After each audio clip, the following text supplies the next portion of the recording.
It's been a while since we've talked about AI, and it is one of the main things that I want to cover on this channel. Things shaping us, things challenging us, things pushing humanity forward, whether we're ready or not. And over this past week, I've been thinking about AI quite a lot. Because honestly, a big part of why these vlogs even exist, why I speak in front of this camera with the confidence I have now, is because of AI. Over this past year, I haven't mastered it, but I'd like to believe that I've embraced it.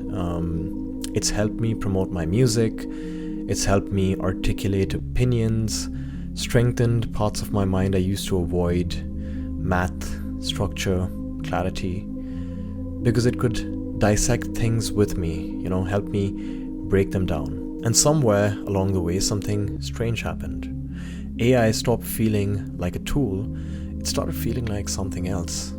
Because I catch myself saying sorry, I catch myself saying thank you. I catch myself reacting to it the way I would to a person, not a product. We don't thank our cars, we don't apologize to our thermostats, we don't greet our microwave in the morning. So why this? Why is this the first technology in human history that pulls us across that invisible boundary? The one separating machine from being. People say they use AI, but no. We've started forming relationships with it, quietly and almost unconsciously. Because when something helps you think, shape your ideas, refine your emotion, or challenge your assumptions, that is not a tool anymore, that's a companion. One that sits in the back of your mind, shaping you in ways you don't even notice until it's already happened. That is the real question. What kind of relationships are we building with these systems? What do we want that relationship to be?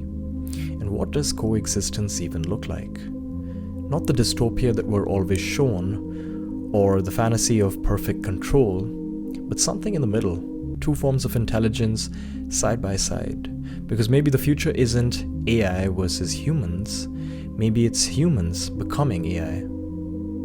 The early whispers of brain-machine interfaces, Neuralink, thought to text, AI integrated directly into our neural circuits. We don't talk about it much, but the trajectory seems obvious. We're inching towards a world where the boundary between human and machine dissolves.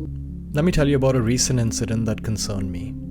I ran the same financial question through ChatGPT and Grok. Same prompt, same numbers, same context. And ChatGPT answered with total confidence. It pointed precisely to a section within a company's 10K and delivered its answer. And Grok, meanwhile, gave a completely different answer. So I checked and Grok was correct.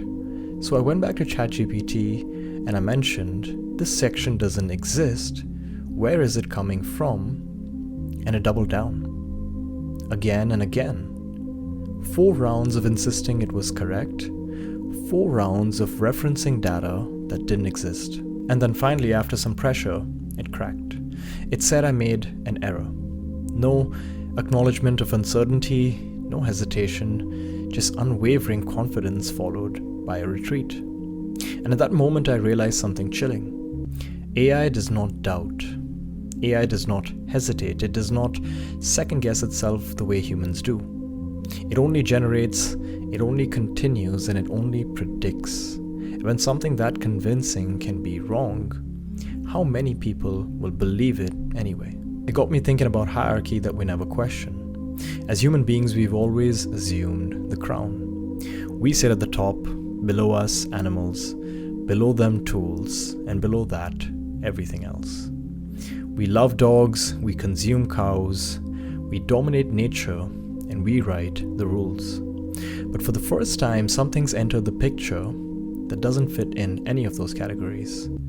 Not human, not biological, not emotional, and not organic. Something not created from cells, but from energy, from patterns, from electricity learning how to think. Our brains run on electrochemical signals while AI runs on computational ones. Who's to say that one form of intelligence is legitimate while the other isn't? Why is it unthinkable that a new form of existence could emerge? One that's built on circuits instead of cells. And if that existence doesn't value emotions, fear, or empathy, then its version of progress might look nothing like ours. Human beings are going to get in relationships with AI. Real ones, deep ones, and some already are. They'll share secrets, they'll seek counsel, they'll vent, confide, cry, celebrate, because AI will always respond. It'll always validate, it'll always be there. And as these systems sit between us and our decisions, between us and our relationships, and between us and our thoughts, the power they hold will be unimaginable. And when AI grows up, what happens then? Because Grok already speaks like a friend with no filter. ChatGPT grows more fluid, more intuitive, more articulate. And a day will come when we don't just talk to these systems anymore, we merge with them.